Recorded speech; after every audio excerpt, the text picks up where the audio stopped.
The subcommittee will come to order. Without objection, all members will have 5 days to submit statements, questions, and extraneous materials for the record, subject to the length limitation in the rules. It is a pleasure to welcome Assistant Secretary Christopher Ford to our subcommittee today, with Undersecretary of State for Arms Control and International Security Affairs, Andrea Thompson, recently stepping down. Assistant Secretary Ford is the most senior confirmed official in the nonproliferation area. As we look forward out across the nonproliferation landscape, there's some reason for optimism, or at least a chance to reflect that things are not as bad as they might have been. Next year marks the 50th anniversary of the Nuclear Nonproliferation Treaty, the NPT, going into effect. In 1963, John F. Kennedy admitted to being haunted by the feeling that there would be 20 nuclear-armed countries by 1975. One could only comment that if there had been 20 nuclear-armed countries by 1975, there would be double or triple that number today, and we as a species would have been through several nuclear wars. In a way, the NPT can be viewed as the most important accomplishment since World War II. It is now, of course, 2019, and there are 9 countries with nuclear weapons. In the post-Cold War era, more countries have gotten rid of nuclear weapons than have acquired them. That is chiefly due to the breakup of the Soviet Union, but also includes the decision by South Africa to give up nuclear weapons. So things are much better than they appeared to be, or they appeared they would be in 1963.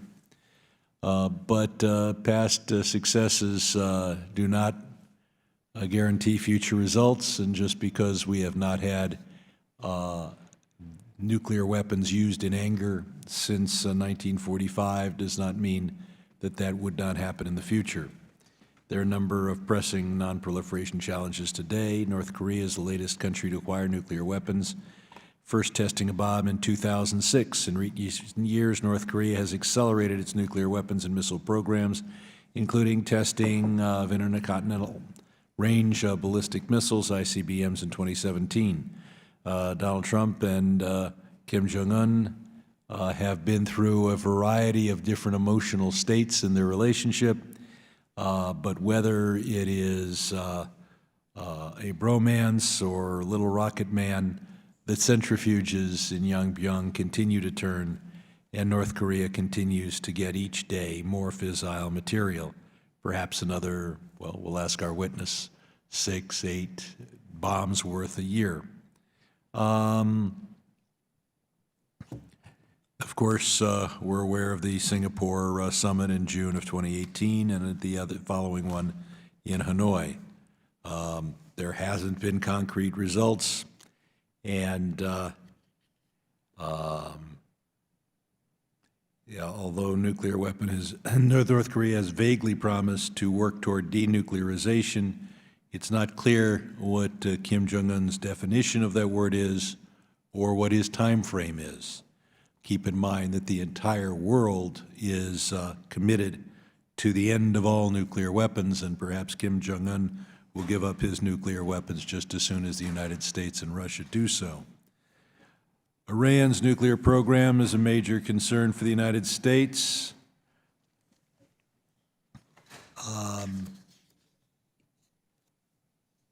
The issue is not about the JCPOA, is can we develop a better deal since we have pulled out of this one. The better deal has to be evaluated not just in the sense of does it get us through 4 years or 8 years without Iran having a nuclear weapon, but can we achieve that as far as the eye can see, hopefully permanently.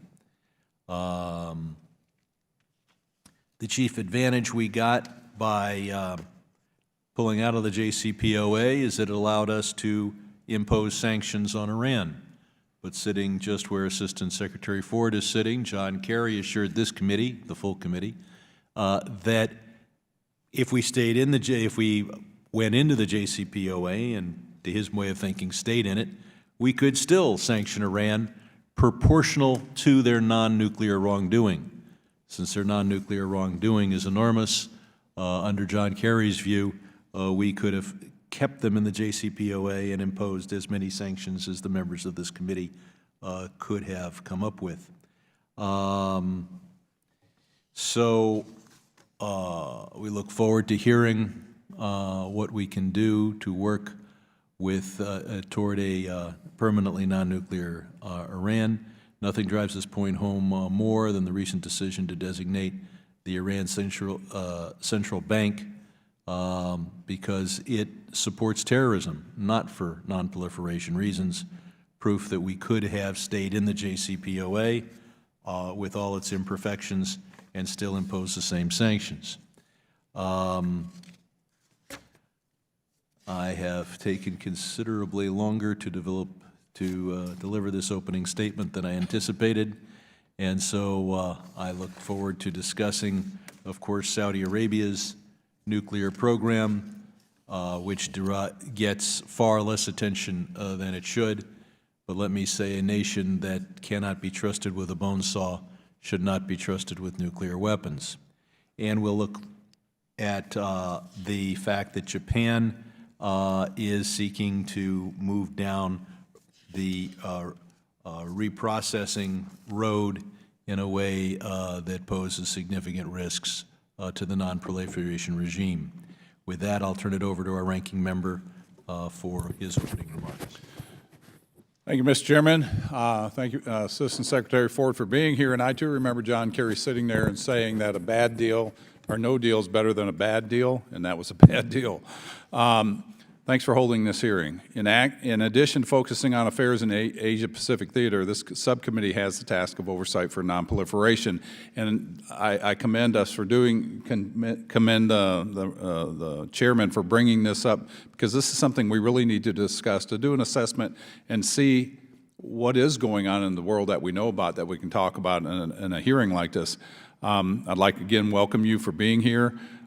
Since the Cold War, the United States has stood as a leader in deterring and responding to nuclear threats around the world through cooperations with 4 other recognized nuclear powers, Russia, the UK, France, and China. Along with non-nuclear weapon states, we have been able to work towards global nuclear disarmament and prevent bad actors from getting their hands on these deadly weapons. When I see our 4 other recognized weapon states, Russia and China, it worries me about the reporting and truthfulness. The United States and our partners in non-proliferation have come a long way since the uncertain days of the Cold War. However, the world still faces threats from several bad actors. As we know, the clandestine operations at Iran, what's going on in North Korea, who knows what's going on in Syria, who knows what's going on in Cuba. And I think this is so important that we kind of focus on what is going on. An example of recent progress is the non-proliferation is North Korea. The Trump administration has made significant progress with leader Kim Jong-un in efforts to denuclearize the Korean Peninsula. And this is something that he's been criticized for him stepping up, having relationships with a person like Kim Jong-un. But what we know is you can't move forward if you don't have relationships, especially in that region of the world. And we've done the diplomatic trial for 25 years, and it didn't work under President Bush, Clinton, Bush, and President Obama. And so I welcome a new strategy. While there has not been a formal commitment from North Korea, the U.S. has been able to engage with the historically closed-off regime through unprecedented high-level talks. This effort will take time, but it is essential for continued security and prosperity of the Indo-Pacific. I would also like to commend President Trump for his decision to no longer participate in the JCPOA.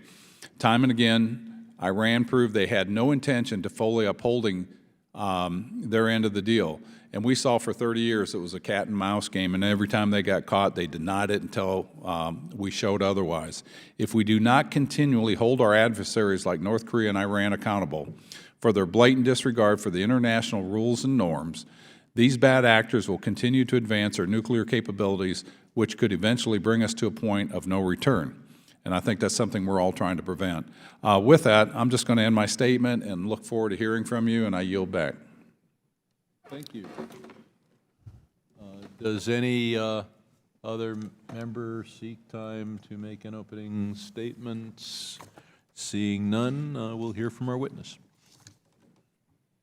Good afternoon, and thank you, Chairman Sherman, Ranking Minority Member Yoho, and representatives.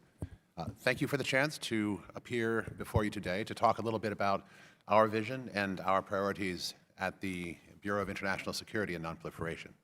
I will, in the interest of being as helpful as I can in answering your questions, I will truncate rather dramatically my long opening statement, but I would respectfully request that the full text of the prepared remarks be entered. Without objection, so ordered. Thank you, sir. For longtime observers of U.S. nonproliferation policy, Mr. Chairman, much of what we are doing today shouldn't be too surprising. We are very fortunate that nonproliferation has tended to enjoy strong bipartisan support in Washington and here in Congress, and many of our key priorities and our key objectives have remained fundamentally unchanged for many years. But there is also much in what we are doing in today's ISN that is, I would submit, new and innovative. So I'd like to talk a little bit about both. In the past, ISN has generally conceived its mission as being principally about preventing the flow of sensitive technology and materials to rogue states or to terrorists, and about supporting non-proliferation-related multilateral regimes. All of this, Mr. Chairman, we still do, and I dare say we do it pretty well. I have many capable predecessors, as well as a long-standing tradition of strong support here on Capitol Hill, to thank for having such a capable team at ISN, with such a strong record of accomplishment for us to build upon. So thank you for all that, Mr. Chairman, and let me offer here, if I might, while we are on whatever we're on, the opportunity to offer a public thanks to my fantastic folks back at ISN who may happen to be listening to this. So thanks for that. We do all this work very hard to build, maintain, preserve, and to strengthen various treaties, multilateral regimes, and international institutions upon which the global nonproliferation regime depends. Among the things that we do, we negotiate civil nuclear cooperation agreements, as well as consequence management agreements and plans with foreign governments and U.S. embassies around the world to forestall against and improve preparedness for CBRN incidents. We lead the U.S. government's work on nuclear safeguards, safety, security, and peaceful uses of nuclear technology vis-a-vis the IAEA. And we manage capacity-building programming around the world that helps other countries come up to nonproliferation, safety, security, and export control best practices. We screen both export licenses and visa applications for proliferation dangers. We conduct proliferation impact assessments of proposed agreements or transactions, and we use State Department sanctions authorities to penalize those who engage in proliferation and to help deter future mischief. All this work, Mr. Chairman, is devoted to making sure that it is as difficult, as costly, as expensive, and as painful as possible for rogue regimes and terrorists to acquire weapons of mass destruction, delivery systems, or advanced conventional weapons. This is our traditional nonproliferation mission, and it is exceedingly important work. But I would like to emphasize, sir, that this is not all that we now do. For one thing, we are also working very hard in new ways to ensure that all of this is done as efficiently and effectively as possible. As one example, we are undertaking a broad reform of our programming work to ensure that ISN is as responsible and effective as possible as a steward of the funds that Congress and the U.S. taxpayer have entrusted us to manage. We are, for instance, building new evaluative mechanisms into our programming to ensure that we target spending as directly as possible against concrete security threats and the highest priority challenges facing us. We are building better ways to reevaluate programming decisions on an ongoing basis so as to maximize their responsiveness to changing circumstances. And we are working to ensure that we graduate recipients of assistance as their capacities improve, so that at the end of the day, we can always be devoting our resources to the most pressing security needs. To this end, we have also been migrating our programming funds from more rigid and country-specific accounts into more flexible regional or global ones that will permit us to more easily maintain appropriately threat-prioritized allocations on an ongoing basis as the security environment changes. We're very grateful for the support that we've received from the State Department and from Congress in these reforms of our programming work. We are also grateful, of course, for continued funding for our nonproliferation programming, which helps us address various threats on our mission to prevent the spread of WMD delivery systems and advanced conventional weapons capabilities, as well as, where possible, to roll back such threat programs where they have already taken root. Internally, we're also working to improve coordination between our policy offices and our programming offices in order to maximize the effectiveness of the ISN team as a collaborative team altogether. In line with these reforms, in the past 2 presidents' budgets, the Department has requested that Congress grant full, or what's called full notwithstanding authority for 3 ISN programs to help us identify and help prevent proliferation activities anywhere and any time that they may occur. And I hope that you all will look favorably upon this request. But, and here's my second point, sir, these days we do even more than this, Mr. Chairman. ISN now also uses our nonproliferation-derived tools and expertise to support U.S. national security and geopolitical strategy more broadly, particularly in support of our nation's competitive strategy vis-a-vis state challengers. We now work with new focus and vigor, for instance, to impede technology and resource flows to China and to Russia as part of a broader U.S. competitive strategy. We implement sanctions against those who engage in significant transactions with the Russian defense or intelligence sectors, as well as leveraging the threat of such sanctions to prevent such transactions, cutting off revenue flows to the Kremlin, and countering the malign and manipulative strategic relationships that Moscow seeks to build with its foreign arms clients. We also work to counter the momentum of China's predatory state-funded civil nuclear industry, and we negotiate nuclear cooperation memoranda of understanding, which is a new mechanism that we have built at ISN to help U.S. stakeholders develop and strengthen their own relationships with actual or potential nuclear technology partners overseas. And not least, we also help implement pressure campaigns against both Iran and the DPRK to change their own strategic calculus when it comes to proliferation, even while we are planning and preparing to be able to implement negotiated elimination of threat programs through the very talks and negotiations that this pressure is designed to incentivize. All of our ISN offices are exploring how they can contribute better to these goals and missions as well, and we are reorienting parts of the Bureau to facilitate this. We have not, Mr. Chairman, I would emphasize, abandoned our traditional priorities, and indeed, they in many ways can provide a foundation for our new and emerging roles as well. We work at these long-standing missions faithfully, diligently, and we work at them effectively. But we are also mindful that state-on-state challenges never went away during the last quarter century as much as one might have wished that they had. And it is now, for that reason, part of our mission today also to help respond to those challenges. We're very grateful, Mr. Chairman, for the support that we've received from Congress over the years and today, and we look forward to continuing to work with you and your colleagues on these great collective challenges in the months and the years ahead. And I very much look forward, sir, to your questions. Thank you. Let you go a little over because you are doing the most important thing in the world, which is preventing the spread of nuclear weapons. I'm going to focus on the Saudi program. I also sit on the Science Committee, and in that committee, Rick Perry assured me that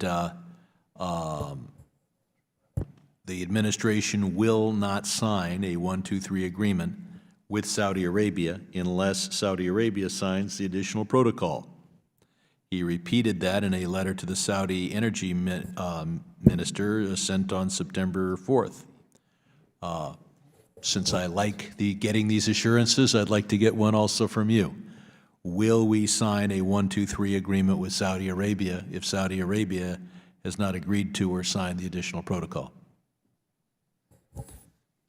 Mr. Chairman, my guidance at the State Department is to try to avoid, where I can, comments on ongoing negotiations. However, the Secretary What's of Energy— the Congress for if we're not going to ask you questions about what you're working on? Well, I was actually just about to say, sir, that the Secretary of Energy has been very clear, and I hope that that will be in some way reassuring about our seriousness in ensuring that we are always asking for the strongest possible nonproliferation assurances. Asking or insisting upon, let me put it this way. There is no daylight from the Department of I've Energy. quoted Secretary Perry. Do you know anyone at the State Department that disagrees with him on this issue? There has been no daylight between the Secretary of Energy and the Department of State on these issues, sir. Now, moving on, when was the last Iran, North Korea, Syria Non-Proliferation Act report provided to Congress, and what period of time did that report cover? I believe, sir, that the last report was submitted in May, and it was the calendar 16 report. It contained, I believe it resulted in additional sanctions designations against 22 persons or entities. But it covered the period through the end of 2016? Yes, sir. It has been a bit of a it's been a bit of a travail for us to dig out from the hole that we inherited. When I arrived at the beginning of this administration, we were, I believe, 3 reports behind. We are now on the edge of being only 1 report behind. We're finishing up the one that the calendar 17 report, and it ought to be submitted by the end of the year. That, I fully admit, is not out of the hole yet, but it does represent progress at a time in which staffing and resource challenges amidst a swirling world of day-to-day proliferation-related concerns have made it challenging to do this, but we have been pretty successful in making progress, and I can assure you, sir, that we will continue to do so. Can you describe what the administration is doing to make it more difficult for Iran to use illicit procurement of materials that would help them develop a nuclear weapon? Oh, a range of things. It's quite a full spectrum approach. We work very closely with our intelligence and law enforcement colleagues to make sure that we understand as much as possible about the proliferation networks through which such items and materials move. We work with intermediary points and transshippers to do what we can to ensure that they are as well informed as they can be and that they are able to get in the way of such shipments wherever possible. We work with countries that represent points of origin and demarche them frequently about problem shipments and transfers. Some, of course, are more cooperative than others, but this is an effort that we undertake daily through multiple offices in the Bureau and partnership capacity building efforts around the world, sir. The administration says South Korea and firm KEPCO is bidding on Saudi nuclear contract and that it uses U.S. technology and therefore cannot sell to Saudi Arabia nuclear equipment without a 123 agreement between the United States and Saudi Arabia in place. Others have said KEPCO is not using U.S. technology. What is the position of your department? It is our understanding, sir, that there is indeed U.S. technology in the reactor design that the South Koreans are offering through KEPCO to the Saudis, and as a result of that, it is our understanding and belief, and I think we share this with the Department of Energy, that a so-called Part 810 authorization would be necessary in order for South Korea lawfully to export that technology to the Kingdom of Saudi Arabia.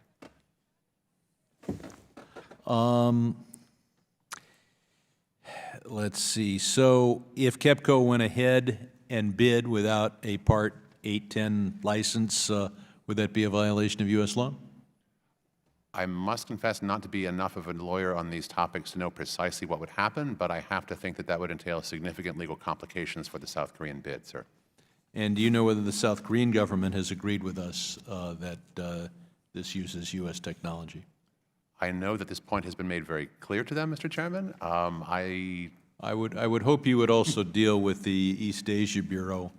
We have bled lives and treasure to protect the people of South Korea by the tens of thousands of deaths, by the hundreds of thousands of injuries. And I hope that we could drive home the importance of South Korea not undermining American security in some other part of the world just so that one company can make a few dollars. So this should affect everything in our relationship with South Korea, and with that I yield to the ranking member.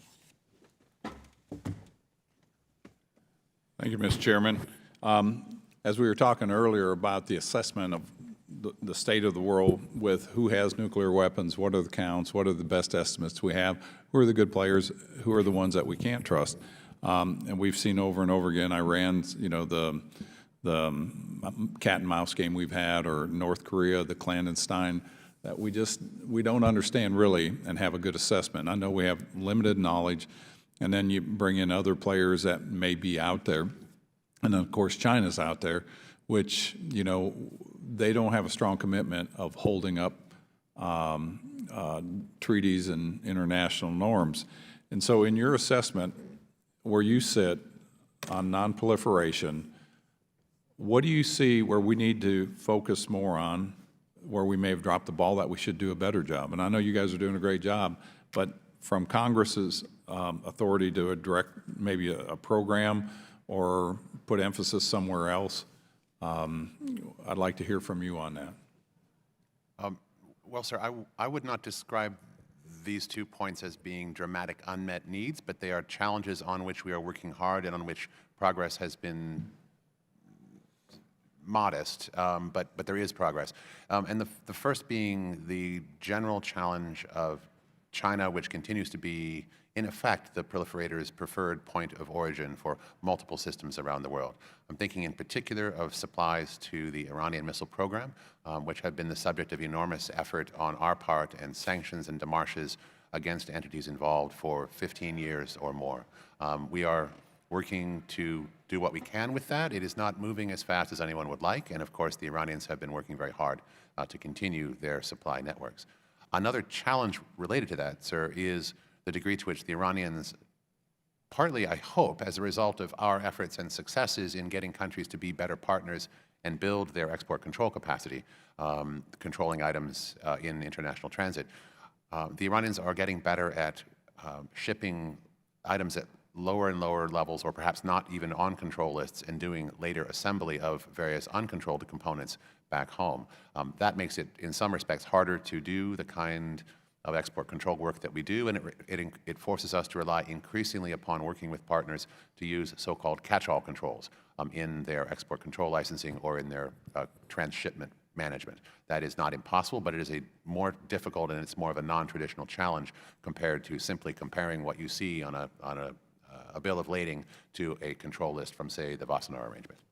Well, and that's what we worry about, because with the transshipment, and it goes through different channels through Hong Kong to a boat out in the South China Sea, and goes from one boat to the other, and it shows up. The components coming in that we know that maybe Iran was bringing in, do we have a sense of any of that coming in? And then was there, looking at the Iranian situation, was there a sense that they might have been building centrifuges that they claim not to? Is that something you can talk about here, or is that? In terms of assessments of what the Iranians may or may not be doing right now, beyond what one sees in, for example, IAEA reporting, I would refer you to our intelligence colleagues who may be able to offer more insight into that. Yeah, and that was one of the problems I had with that, the JCPOA. It was supposed to be initially anytime, anywhere, any place, and then we found out that wasn't really true. Moving forward to North Korea, have we gotten anywhere of what denuclearization means to both sides that we can agree on, and then what level of inspections that we could all agree upon with the IAEA? Well, our interagency has been working very hard for quite some time to be ready in the event that North Korea, in fact, does do what it has promised to do and what we expect and need it to do in these negotiations that we hope to have restarted soon. It is very difficult to speak in great detail about that here because, of course, precisely what it is that is agreed to is not yet known. Our planning efforts have been devoted to trying to ensure that we are as ready as possible for a variety of different sorts of answer.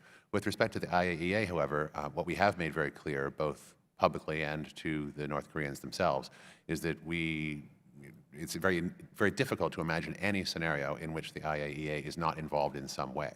Now, the particular modalities of that remain to be negotiated, and frankly, Pyongyang does not have the happiest of relationships with the agency over the years, but certainly, especially with respect to long-term monitoring, and frankly, providing the kind of international imprimatur on the fact that certain dismantlements have occurred and that certain safeguards are in fact being effectively applied, it is very difficult to imagine a substitute for the IEA in that respect, especially over time. All right, thank you. I'm out of time, and I yield back. Gentleman from California. Thank you, Mr. Chairman. I also want to attach myself. I happen to be on Science, Space, and Technology with the chairman, and again, just reiterating that committee with Secretary Perry, we were given strong reassurances that unless an acceptable 123 agreement with additional protocols was signed by the Saudis, that we would not be proceeding. And you know, the recent events of the missile attack on the Saudi refinery gives us just one additional reason that we need to proceed pretty carefully. My background's as a physician. I spent a lot of time thinking about pandemic preparedness, et cetera. And again, I know ISN plays a role in global biosecurity efforts. And you know, when I think about the Biological Weapons Convention and just look at the advances that are taking place in genetics, et cetera, how are we going to keep up with this? And if I could get your perspective in continually modernizing the BWC. You're quite correct, sir. That is a very great challenge. We have been working very hard to try to use the mechanisms that the BWC does provide to encourage countries to do more in terms of confidence-building measures with each other, for instance, in terms of mutual transparency and awareness. We think that there is more that can and should be done under the auspices of the convention to build out approaches and preparedness for the kind of mutual assistance that the convention envisions in the event that there happens to be a biological attack, for instance. These are things that we do work with our colleagues within the convention on quite regularly.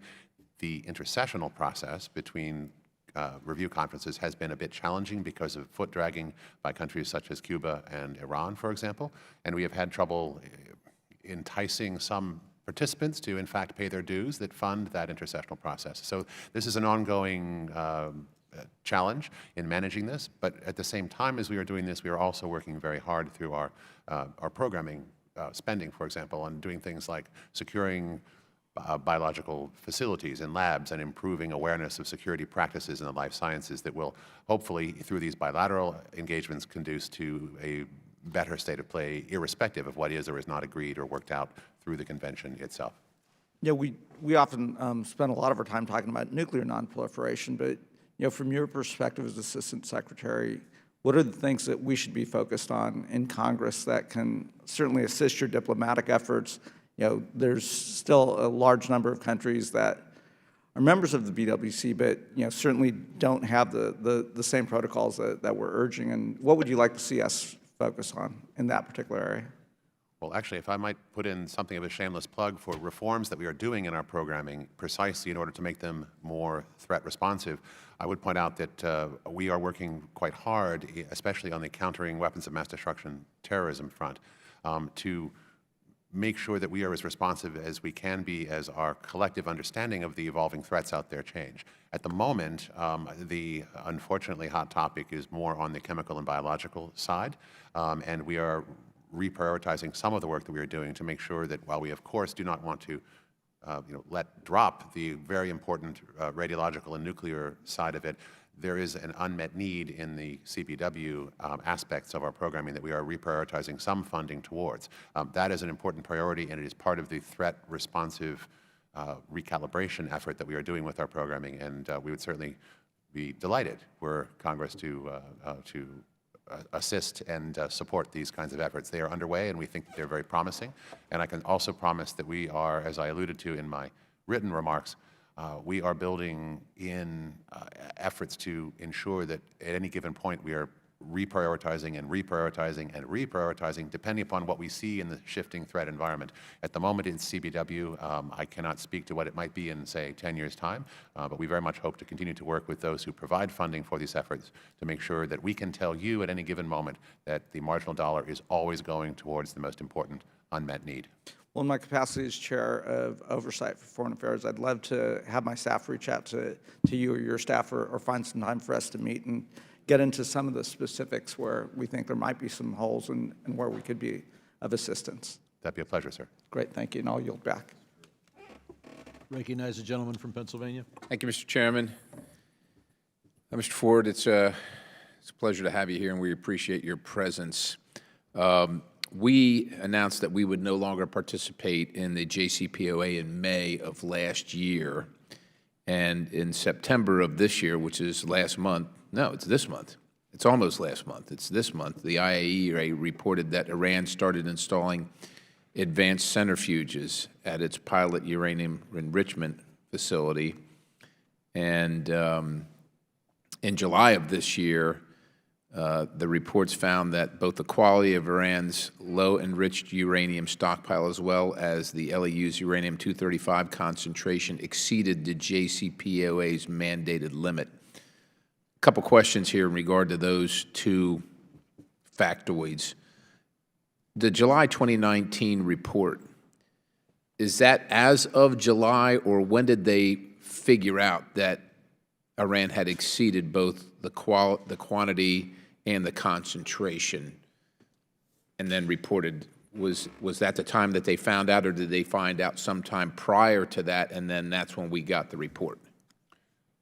Well, Congressman, I don't have the report in front of me, so I don't know the specific date of information. Our work with them on things like JCPOA monitoring has been, over time, quite timely. So if there was any delay, my suspicion is it results simply from things like flying back to report and draft in Vienna. We are not in any way unhappy with the timeliness of reporting. And I'm not suggesting I'm trying to figure out the timeline of when they determine things as opposed to the time when it's actually reported. Is that, in your experience, days, months, weeks, or hours? Without having the data in front of me, take this with something of a big error bar, but my impression it is much more like days. Okay, so we left in May, right? We announced our withdrawal in May, but Iran still has the bilateral agreement with the other countries, even as we have exited, right? Is that not true? We are no longer a participant. Right. There are several other, all the other parties. All the other parties, right? Yes, sir. Now, even though, as far as I know, was the agreement ever signed by Iran? And not, look, a signature is as good as the intention that backs it up. And I don't think that Iran ever had any intention, but that's my personal opinion. But did they ever sign it? I am not aware of any document with signatures on it of the sort that you're describing. But there was a public agreement that they would comply. And I don't know how long it takes to exceed both the quantity at whatever level they are at, or the concentration. I don't know if it matters, that we pulled out in May, and by July of the next year, and I don't know if we can determine whether they had already been enriching to that level prior to us departing. Because one of my frustrations here, quite honestly, is that even in this committee, there have been a lot of calls that why are we leaving the JCPOA? Why would we consider leaving it? Iran has been compliant, and you can't name one time where they haven't been compliant. And I'm wondering if we can figure that out. Even while these things are a violation, of the JCPOA as it stands, and there are still, I don't want to call them signatories, even though I don't know that anybody signed, but countries that have agreed, including Iran, yet these violations are never seen as violations. And so that's another question. Why aren't they seen as violations? And what does it take to actually violate the treaty and be called for it? Well, I think, as we've seen reporting from the IAEA, Iran is clearly doing things now that are not consistent with its JCPOA commitments. There would have been a point under the JCPOA when all of these things would have been perfectly fine by the terms of the agreement, and that was actually one of the reasons why we didn't like it. It was, in a sense, not even so much But my point is when they violate it, no one ever says they violated it, which is one of the frustrations, quite honestly, in Congress, and I think of the American people, is that they know. Americans, if we haven't figured out in Washington, D.C., Americans inherently know that Iran they have no plans or intentions whatsoever of complying with this stuff. And they know that they're going to violate it, we're going to complain a little bit, and they're just going to keep going. Let me ask you this, because I'm running out of time. The centrifuges, the heavy water, and the 235 concentrations, is any of that necessary for the production of commercial grade power? If they had an enrichment architecture that was big enough to produce in an efficient way enough for a power program, you could at least imagine them trying to make the argument. But with the scale of activities they're doing right now, I see no commercial relevance to this at all. But what there is a potential danger for this activity to shorten the so-called breakout time. But since there is no commercial relevance, what is the relevance? I hesitate before putting thoughts into their head and words into their mouth. My guess is this is partly negotiating leverage. They wish to be, in effect, paid off in order to stop these provocative activities. It's a bit of an extortion racket. My point is that these things are not necessary for nuclear power production. What they are necessary is for a nuclear weapons program. And I yield the balance, which I don't have any, but I'll yield whatever. Thank you. Recognize the gentlelady from Pennsylvania. Thank you, sir, and thank you for coming today. I actually wanted to dig in a little bit on some of your testimony. You mentioned that you were coming back up to speed on 3 reports that were overdue and that you were just 1 report behind, and that you were remarking that that was despite of being understaffed and under-resourced. And would like to know to what degree do you find yourself understaffed and under-resourced, and what is that we can do to be helpful in that area?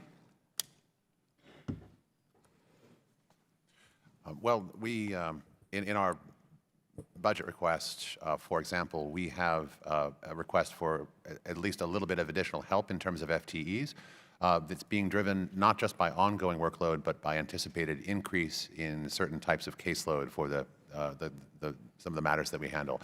In particular, the new legislation the FIRMA legislation that has been put in place to help reform the process by which foreign investments in the United States are screened for national security implications in order, frankly, to close loopholes that it's a very good thing to close. That is all fantastic from our national security's perspective, and we're building out in the interagency, our ability to implement that. But it will result in a greater caseload from our perspective at ISN, something in the order of 400% or so. We are asking for an additional FTE this year, and it is very clear that in future years we will need more FTEs, and that is simply for this particular piece of the puzzle alone. At the moment, we have something like 174 people on board. Our authorized ceiling is more like 186. We are currently trying to hire against 20 FTE billets to try to bring our staffing up, but in the nature of bureaucracies that are occasionally afflicted by government shutdowns, sometimes it's hard to make those processes work as quickly and efficiently as one would like. So we are what do you making attribute progress, the but- fact that you have 12 to 20 billets that go unfilled? The government shut down 9 months ago, and the economy is low unemployment rate. What do you attribute the fact that you can't attract the talent that you would like? Actually, I don't know that we can attract the talent. My suspicion it is much more a question of bureaucratic procedures churning slowly. That does affect the competitiveness of a government job. If one is able to get a response from one's private sector potential employer in the space of 2 months, there's a bird in the hand versus a bird in the bush question for a bright young person trying to come into an important area like this if they have to wait many, many more months for government employment. But that's not an ISN-specific problem. That's something that we are trying to work on across the department and probably the government as a whole. More that have to do with security clearance backlog at all? The I rate honestly- of response being months instead of, more urgently? I'm not sure, ma'am. Frankly, it probably is in some cases, but everyone's security background investigation is different, and those are probably very different challenges, one person from the next. Thank you. And with the last couple minutes of my time, I wanted to get into biology a little bit more. Mr. Barra, Representative Barra, talked a little bit about biological weapons, and that's a concern and interest of mine, too. I was wondering if you could talk about what we're doing to assess the information and transparency of places like China, Iran, North Korea, and Russia, and their transparency on all issues biological. I wish that were easier to answer. Their transparency is certainly not what one would like it to be. The classic example, of course, is Russia, which for many years we understand, of course, had a very forward-leaning biological weapons program. There was a brief window after the end of the Cold War when the Russian government was willing to admit that such a thing had been in existence, but then they went back to denying it, and they have not ever thereafter come clean about what it consisted of or about what has become of it, leading to all the obvious And sorts of what questions. can we, the United States, do to bolster the transparency of a place like Russia? It's hard when they don't wish to be transparent and when their system is as authoritarian as it is, and that the same thing could be said of probably other countries around the world. There's no easy recipe for this. I think there is probably more that we could do in terms of the classic kind of open source analysis one does of what publications are coming out and what one can understand from different lines of effort in research laboratories around the world. It is occasionally possible to learn interesting things from people who are working on potentially provocative dual-use topics who suddenly in the middle of a promising career go silent. But that is, that's the day-to-day work of intelligence analysis and open source analysis of various sorts. We certainly do that. In terms of getting more transparency, I think part of this is a diplomatic challenge that, frankly, those who are not transparent about such things in today's world when so many really horrifically scary things are possible with life sciences technology these days, far beyond what used to be so. Hectoring them and making this an important priority and always making sure that the rest of the world is asking them, why are you not being as transparent as, say, the Europeans or the Americans? Well, I have run out of time as well, but I'd look forward to following up with you and having further, maybe off-the-record conversations about this. Thank you. Gentlelady from Virginia is recognized. Thank you, Mr. Chair. Excuse me. Assistant Secretary Ford, thank you for being with us today. In January, DNI Coates and DIA Director Lieutenant General Ashley testified that Kim Jong-un is unlikely to eliminate North Korea's nuclear weapons program, assessing both Kim Jong-un's intent as well as the country's current and increasing military capabilities. This assessment is seemingly incompatible with the administration's intent to have the, and I quote, final and fully verified denuclearization of North Korea. As a former intelligence officer, I am concerned about what appears to be a dramatic disconnect between our political and our intelligence leaders, in particular the rejection of objective, nonpartisan intelligence assessments.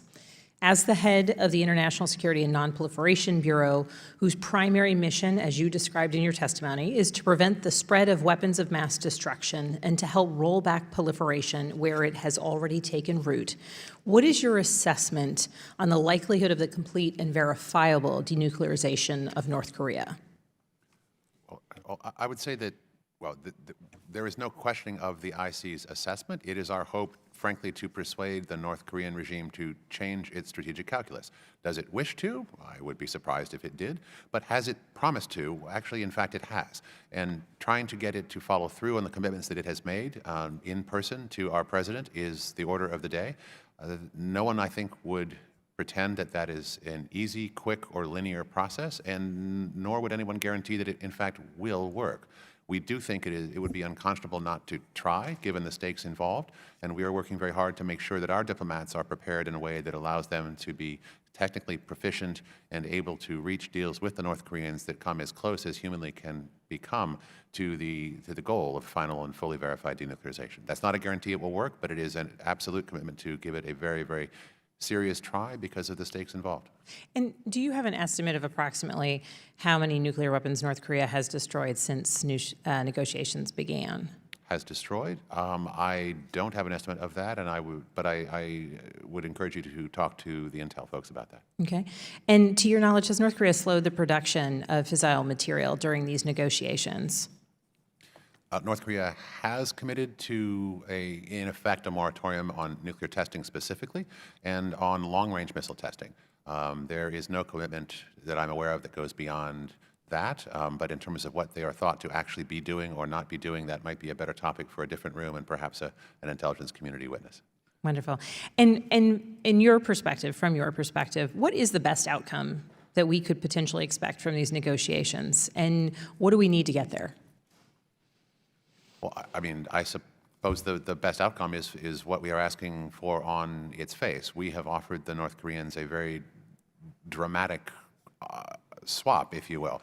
They face a very deliberately created international campaign of extremely punishing sanctions and pressures. It is our understanding and that Chairman Kim is committed to having some kind of a prosperous and bright future for his country. He values the kind of engagement with the world that could bring in the sorts of profits and engagement with the rest of the world there. And our hope is that we can offer him the opportunity to be relieved of those pressures if he, in fact, does nothing more complicated than live up to the promises that he has already made with respect to denuclearization, and that he has made repeatedly, his predecessors made repeatedly in the past, going back to the early 1990s. Clearly, that negotiating record suggests that this is not going to be a simple or easy trajectory, but it's also true that we have never had the kind of direct engagement with them that we now have and are hoping to restart at the working and negotiating level very shortly. And in that challenging trajectory, noting the history between our two countries, or at times lack thereof, what can we do to address the challenges that may exist when there have been times when the administration has not been prioritizing verified intelligence reports related to North Korea or frankly, other areas of the world when it comes to nuclear proliferation issues? I'm actually not quite sure to what you're referring, ma'am, but at least in my experience, intelligence reporting related to the North Korean proliferation challenge has always been greeted with enormous attention and focus, in part because it has such an obvious and direct bearing upon our ability to accomplish the mission that we have been assigned by our Commander-in-Chief to negotiate a way out of this morass. So as far as I can tell, they have always been paid enormous attention to. All right. Well, I thank you for your time, sir, and I yield back.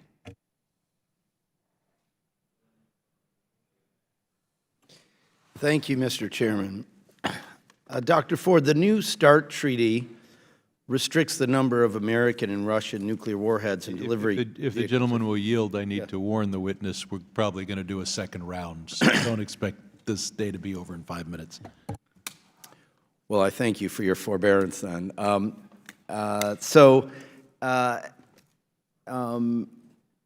know, the New START Treaty is set to expire in February of 2021 unless we and Russia agree to extend it.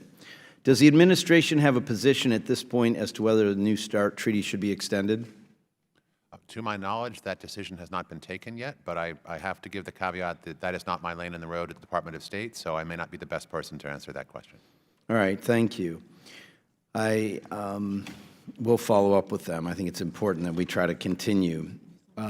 I think that President Trump's withdrawal from the Intermediate-Range Nuclear Forces Treaty represented a huge mistake, both for America's security and global peace, and I strongly urge the administration to support extending the New START Treaty and get Russia moving in the right direction on arms control. I want to move on to Saudi Arabia. This month, Reuters reported that talks on a civilian nuclear deal between the U.S. and Saudi Arabia had hit a roadblock because Saudi Arabia doesn't want to rule out the option of enriching uranium. That is, as I see it, they don't want to close the door to a possible nuclear bomb. Is that a fair assessment in your view of the Saudis' position on this issue? I'm not in a very good position to be able to talk about the contents of ongoing diplomatic negotiations. However, in certain press reports, the Saudis have talked about their, here and then, about their hopes to develop an enrichment capacity for purposes of producing fuel for nuclear reactors. That is all that I've heard them say publicly or, frankly, privately. Earlier this year, Secretary of State Mike Pompeo testified during a Senate hearing that the United States wants a deal with the Saudis, quote, which would not permit them to enrich, end quote. Will the administration insist that any civilian nuclear deal between the U.S. and Saudi Arabia blocks the Saudis' pathway to a bomb and prohibits enriching uranium or reprocessing plutonium? Well, my boss, Undersecretary Thompson, has made clear that we go into 123 agreement negotiations always asking for the strongest possible nonproliferation assurances. It is our policy for many years to oppose the spread of enrichment and reprocessing technology. And we always try to achieve that in 123 agreements. Historically, the record makes clear that it is not always possible to get that out of agreements, but we always insist, and frankly, even the bare minimum required by law is a far better set of proliferation assurances than any other supplier of nuclear technology. We always work hard to get the best possible deal that we can, and usually we do pretty well. The record is not 100% on the so-called gold standard, but that is Thank you. Well, in my opinion, anything less than the gold standard will not do. The Saudis don't have a God-given right to have nuclear power with U.S. cooperation, and we better make sure that Saudi Arabia doesn't obtain nuclear weapons. That's far more important. Earlier this year, I introduced a resolution that would hold any civilian nuclear deal between the U.S. and Saudi Arabia to the highest nonproliferation standard you were mentioning, and ensure that the deal doesn't set the stage for a Saudi nuclear weapon. It calls for any nuclear agreement to prohibit Saudi Arabia from enriching uranium or reprocessing plutonium and block the Saudis' route to a nuclear bomb, the gold standard, as you mentioned. I did this because peace and nonproliferation should always be the top priority for the United States, but also because recent events like the horrific murder of Jamal Khashoggi have made it all the more clear why we must insist on the highest nonproliferation standard for this deal.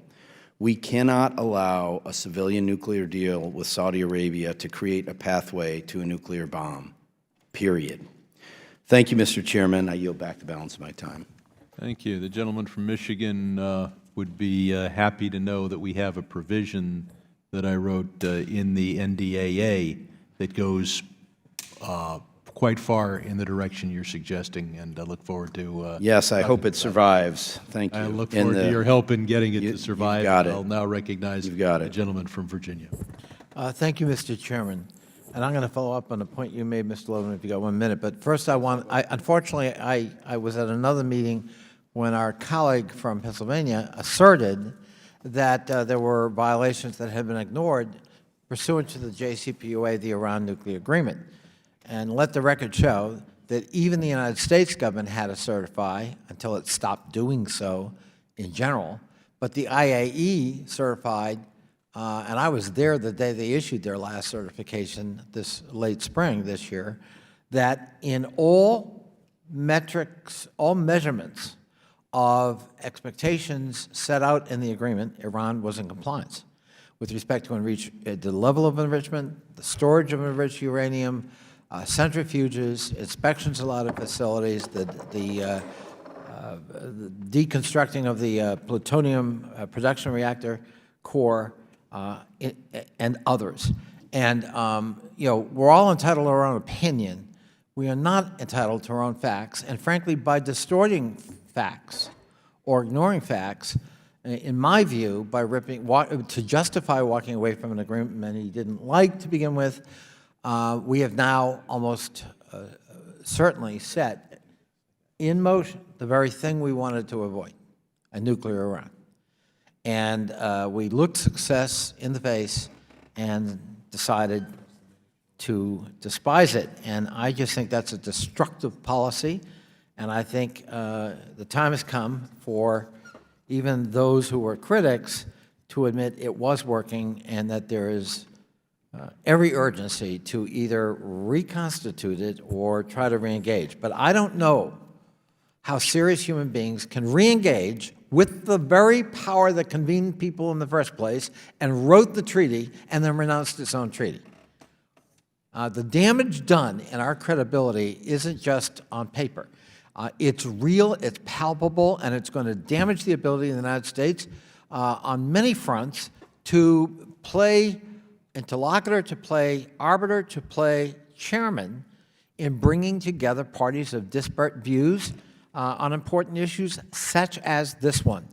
And how we reengage Iran, having shown we are an unreliable partner on a plan that was agreed to not only by our allies in Europe, but by Iran, with whom we had not talked essentially since the revolution, and China and Russia.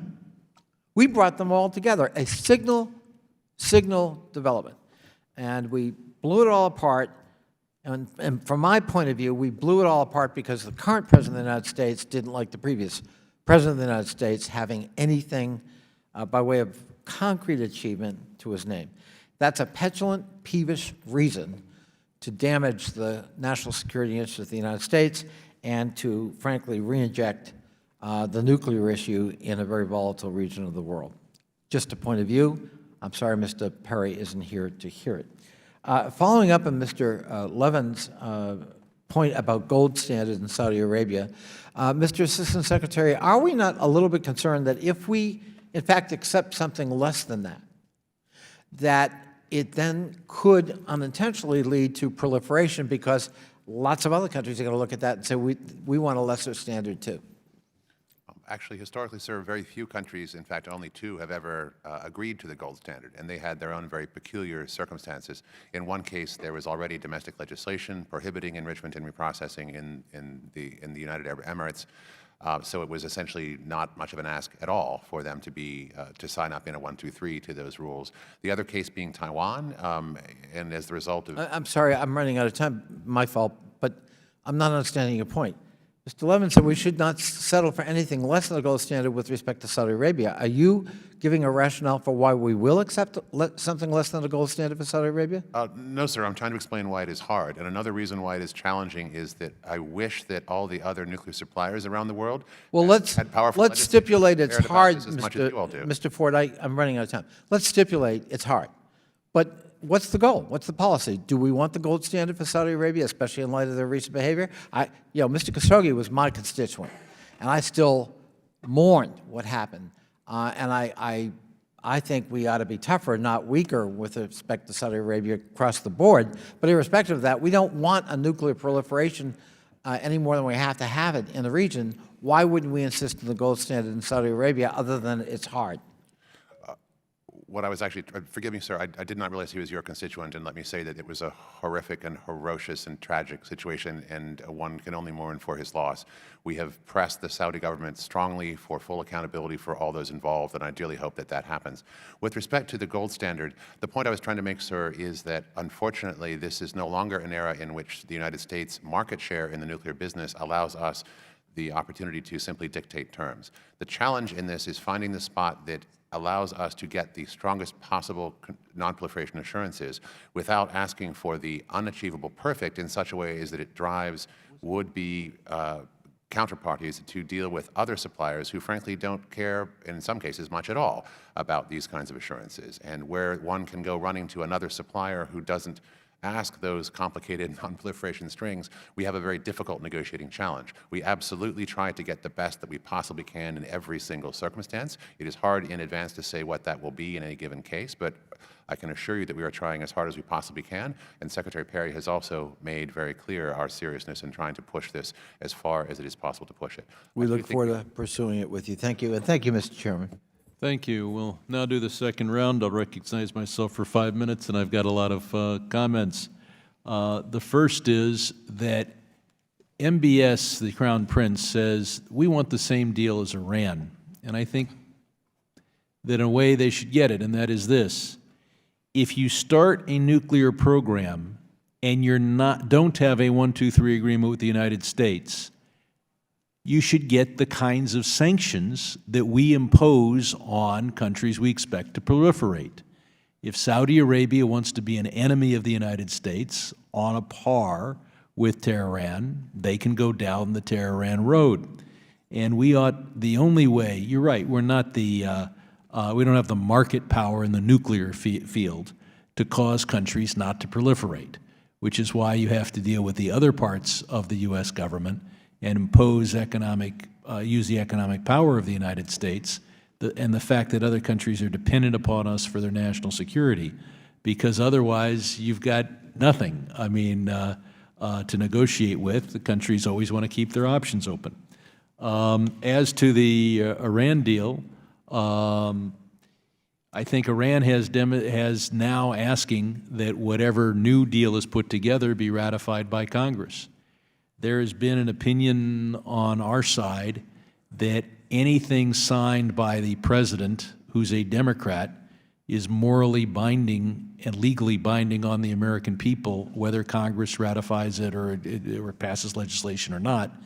Suffice it to say, no one in my party believes that if this president signs a deal, say a deal with Botswana that both countries will endeavor to burn as much coal as possible, that would be morally or legally binding upon the United States without congressional action.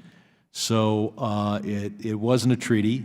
That being said, it's a little extreme to tell Iran that they should have remained in compliance with it after we backed out. They negotiated it to get certain benefits from the United States. We've taken those benefits away. The Saudi Arabia is on a peninsula with a huge amount of natural gas. It's very expensive to liquefy and move natural gas when you don't have a pipeline, and they don't have a pipeline. So the economic way to generate electricity is to burn natural gas. They've chosen not to. Why do they have a nuclear program? To give themselves a position to build a nuclear weapon. I hope that we'll keep that in mind as they say, first they need a nuclear program, and second they need to avoid the additional protocol. Let's see. South Korea has long expressed an interest in pyroprocessing, which they claim is less of a proliferation risk than reprocessing. Last time the State Department ruled on the issue is 2011. Your department at that point said pyroprocessing is reprocessing, period. Do you stand by that? Actually, I'm a little bit out of date on those negotiations and their ongoing engagement with them. I believe that there has been a sort of a compromise modus operandi worked out in this longstanding point of difference between the two governments, but I'm afraid I'm not as familiar with that as I should be. If I might, sir, on the Iran... So are we trying to discourage South Korea from pyroprocessing, or have we changed our position? Our policy continues to be to discourage the spread of enrichment and reprocessing technology in general, including in South Korea. Okay, let's move on. What is the Trump administration doing to prevent France from selling a very large processing plant to China that would allow Beijing to produce enough material for tens of thousands of nuclear weapons? We work very closely with all other nuclear suppliers to encourage what we call, well, standards of responsible nuclear supply. That includes a whole bunch of things that not everyone does. It includes promoting the additional protocol as a standard of supply. It includes demarching people for what we believe to be unproductive and potentially strategically destabilizing moves. I can't speak about particular demarches, of course, but our policy on this sort of thing has been clear for some time. I'll just mention a few issues. We'll do questions for the record. We've got Japan's massive reprocessing plant that's been delayed for years. We hope that the administration is trying to persuade Japan not to operate that plant. We've got the Turkish president talking about moving toward a nuclear weapon, and we hope that your department is seeking to ensure that Turkey lives up to its NPT commitments.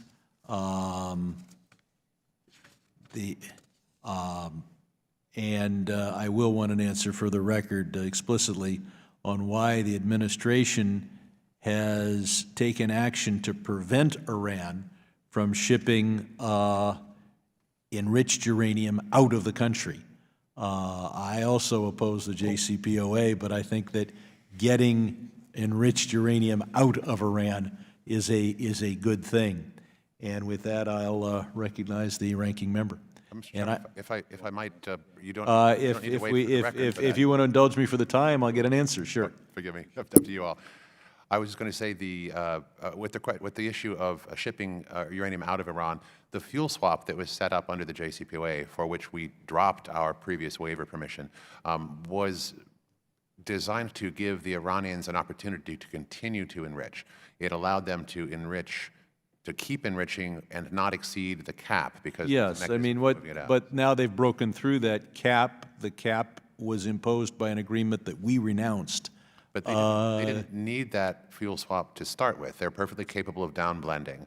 None of this was actually necessary for them. It was a political excuse to give them an opportunity to justify and legitimize the continued operation of enrichment centrifuge activity that we did not think it was appropriate to encourage. Well, the only thing worse than Iran enriching is enriching and holding on to the enriched uranium. If they enrich and ship out, that's not as good as not enriching at all, but it's better than enriching and retaining. But all of these problems are ones that we would have faced either way under the JCPOA itself. We might have faced them a few more years down the line, but one of the fundamental problems with the deal, and one of the principal reasons that we felt it necessary to pull out of it, is that even under the JCPOA, we'd have faced all these very same problems at some point or another anyway. In fact, it would have been worse then, because at that time, Iran would have been given, in effect, permission by the international community to build up a stockpile of any amount of enriched uranium. We know the long-term flaws of the JCPOA. We pulled out of the JCPOA, so the world isn't going to think that Iran pulled out when they violated it, because we already pulled out. the less enriched uranium the Iranians have, and the lower enrichment level of that uranium at any one time, the better. And the idea that, well, we'll prevent them from enriching by not letting them ship out, which means they'll stop enriching because they don't want to violate the cap, doesn't work if the world doesn't enforce the cap, and we're not in a position to tell the world to enforce the cap when we pulled out of the deal. I expect you and I would both agree that the right answer is for Iran to have no ability to produce fissile Well, material at all. obviously, in a perfect world, there'd be only But one the nuclear JCPOA, state. in effect, deprived us of a pathway towards that right solution by legitimizing a massive nuclear buildup of capacity in a few years' time. That's what we were determined to prevent, sir. We could go on for a long time. The fact is that trying to enforce part of the deal against Iran while pulling out of it, and then finding a crafty way to anyway, we've gone on long enough. The gentleman from Florida is recognized. I may sneak out because I've got a former foreign minister of Indonesia, but I will sneak back. Thank you, Mr. Chairman. You know, I sit here on Foreign Affairs for the last 7 years, and I hear this over and over again. You know, the JCPOA, you know, John Kerry sitting there, no deal's better than a bad deal. And then there's a deal, but it's not signed. I mean, you've bought a car, I bought a car, I bought a house, you bought a house. Nothing is binding until it's signed. And so you see the confusion all this causes and the angst on one side against the other side. It was a bad vehicle that we should do better as Americans, as the United States government. And in my opening statement, I talked about since the Cold War, the United States has stood as a leader in deterring and responding to nuclear threats around the world through cooperation with the 4 other recognized nuclear powers, Russia, the UK, France, and China. Now we have the other ones. But I think we all need to sit at the table and have an adult conversation. Where do we want to go with these things that we wish we could uninvent, but we can't? And then what about the other ones, the CWCs and the biological weapons, and come to an agreement and bring all parties together and just say, let's not go down this road. You know, let's work on diplomacy. Is anybody talking about that? I know, and then you have the UN out there, which to me is a very useless vehicle because there is no enforcement mechanism. And I look at the Security Council, you know, the 12 members that voted unanimously to put sanctions on North Korea, and 2 of them are Russia and China, who never really enforced the sanctions. So it's inept at what it can do because it's limited by authoritative power or enforcement, I guess was what it is. So there's got to be a better vehicle. And I think of the INF Treaty that we backed out of, and it was because Russia was in there, and our intelligence said they were creating new missiles, that they were incompliant. And then you have China, who is not a signatory of that, and they're building up an arsenal. And it's just, to me, it's lunacy looking from here out there. And I'm sure as they look at us, they're saying, well, I can't believe they're this ignorant. What would you recommend we do as world leaders with other nations to come together and have these discussions? And I'd like to hear your thoughts on a better way to do this. Well, thank you for the opportunity to talk about this, sir. This is actually something about which we feel very strongly and that we have been trying, in connection with which we have been trying to build new approaches. It does appear to us that the luxury that we got used to after the Cold War of being able to see global arsenals decline precipitously as a result of the relaxing of tensions that was associated with the ending of the Cold War. That period, unfortunately, is not the period in which we now live. Right. The security environment now is more challenging than it was at that time. And the traditional approaches that we became accustomed to during that post-Cold War interlude are ones that are, frankly, running out of steam to some degree and are not able to produce the kind of results that we have come to expect of them. In response to that, we are trying to explore efforts diplomatically to bring countries together to have a more creative and thoughtful dialogue on how to sort of unstick this process. I think there's a lot of wisdom that's encoded in the NPT itself. In the preamble of that treaty, actually, it refers to the importance of easing tensions and strengthening trust between states in order to facilitate disarmament. And I think in that one sentence, you have an important kernel of wisdom here, that the way you get to a world that ultimately doesn't have nuclear weapons is not to go after the tools in a world that is challenged in the security ways that it is, but to go about trying to alleviate the underlying tensions that give countries incentives or perceived incentives to acquire weapons, to retain them, to not relinquish them. If we can figure out ways to alleviate tensions in the broader community, perhaps in islands of relaxation that can spread outward, or whatever else it may be, that is the way that you're going to at least potentially find a way forward. That's why the ban treaty is absolutely the wrong way to do this. It goes about it backwards by pretending that you can address this by the tools first, as if the security circumstances will follow. But what we are trying to do with what is called the Creating an Environment for Nuclear Disarmament Initiative, or CEND, is to bring countries together to have the kind of free-flowing, engaged, not for attribution, almost brainstorming, if you will, to try to think through how it is that we can approach these challenges differently. What does the world need, and how would you go about the challenge of trying to alleviate tensions, as opposed to simply imagining that you can wave a wand and have people feel relaxed enough about a challenging security environment that they will be willing to sort of go the next step and relinquish a certain additional number of warheads. If there's a way forward, it has to run somehow through what the NPT tells us it needs to, and that is to say that same relaxation of tensions and strengthening of trust. There's no guarantee this will work, but it's a kind of engagement and a focus of engagement that's not been tried before. And we were very pleased to host the first plenary of I think we had as many as 30 or 40 countries come together in Washington in early July. Of this year? Yes, sir. Okay. And we're planning another series of follow-on line of effort discussion working groups to follow from that, beginning in the very near future. There's no guarantee this produces results, but I think it is one of the few sort of novel approaches that's been tried for some time. And we're very proud, at least, of giving it a try. How many times have you met like that? Is this the first one? One so far, and perhaps in another couple months I can tell you it's two, sir. Okay, hang on just a minute. You said China. All right, and China is a signatory of the NPT. They are, yes, sir. All right. They agreed on the sanctions with China, with North Korea, and they didn't follow through, as did Russia. I think of China with the Philippines and the South China Sea and the East Sea losing their argument in The Hague about the claims to the 9 dash lines and all that, and they lost that argument, yet they ignored it. And I remember Xi Jinping in our Rose Garden with President Obama saying, no, we're not going to militarize those islands, while they're doing it. So when you have people that are members of the NPT and they've signed on to it, and you start negotiating this, and then here again, China is not in the INF, so they're free to do whatever they want to.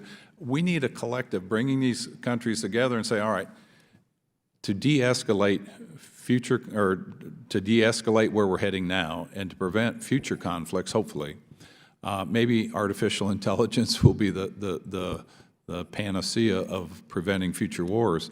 But to be able to move forward, you got to have that trust, and you've got to have a way of checking that. And without trust, you can't move forward. And I'm not looking for a response from you. I wish you the best of luck. I'm looking forward to seeing what happens after your next meeting, and if you'd reach out to us and let us know, because there should be a world standard that says from this point forward, this is what we're going to do. And all these countries that have, chemical weapons, biological weapons, nuclear weapons, agree this is where we're going to draw a line, no more. And I appreciate your time. I'll make one final comment, because I have a feeling you talked about the JCPOA. I looked forward to the... I didn't. Oh, a little bit. I mean, that's always okay. I look forward to sufficient pressure being put on so that your administration is able to negotiate a deal with Iran on proliferation issues that requires congressional approval and that is so good that he votes for it. And you do. And that I vote for it. If I might, sir, we actually have said publicly, and because it's true, that we are in fact open to a legally binding agreement. In many respects, that is arguably one of the many flaws. And to make it legally binding, you need Congress. And to get Congress, you're going to have a regime that does a credible job of keeping Iran from having nuclear weapons, not only during this administration, but during future administrations. With that, and I don't want anybody to think that I don't have 100 other things to say, but with that, we stand adjourned. Thank you, sir.